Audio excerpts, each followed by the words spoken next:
time for Pick of the Morning. We know it's my favorite time, and this first one comes in from Furman Jimenez. I hope I said your last name right. From Rose Story Farm in Carpinteria. Look at those beautiful flowers. Makes me want to go get some right now. Our next shot actually comes from Gaviota. You can see it's also a little bit of a beauty shot with the fog. So this is what we normally see for June gloom. Not going to be the case this morning. In fact, we're going to see a lot more sunshine. So get out there, take those pictures, and send them in on Twitter, Facebook, and email. I got some great photos yesterday. Awesome pictures that are contending for Pick of the Morning for the rest of the week. So get your chance in today. Visibilities are at 10 miles almost everywhere, so looking pretty good this morning. The fog is very thin, and we are seeing those temperatures as a result of the clear skies much cooler in the mid-50s to low 60s. The fog's going to not be around for the day. In fact, it's going to be a lot more like spring instead of that gloomy June that we had. But later tonight, you'll notice it sets back up from Lompoc north into San Luis Obispo, and that's where it's going to mostly be concentrated overnight into early tomorrow morning.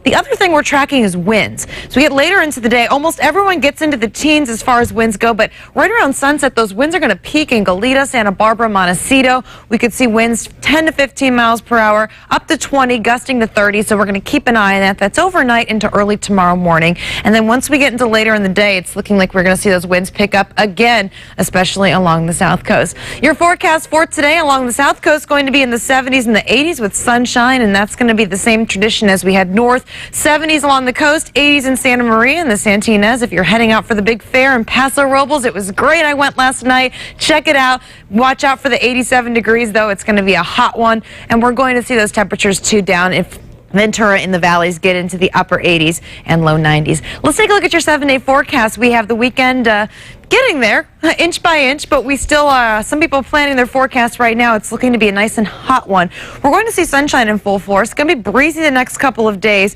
but we are going to see those temperatures stay in the mid 80s, and overnight lows are going to be very mild in the 60s. Santa Maria, upper 70s to low 80s across the boards, overnight lows in the 50s to 60s. So this weekend going to have very warm nights for us up and down the coast. San Luis Obispo, upper 70s to low 80s, and we'll see mid 80s as we get to the end of the weekend. And then the start off the new work week in the low 80s as we inch closer to August, officially Fiesta's time. And the 5 cities actually going to see those temperatures in the upper 60s to low 70s. And it will remain dry for you, as well as in Paso Robles, where temperatures could climb into the hundreds. And in Ventura, upper 70s for the rest of the week.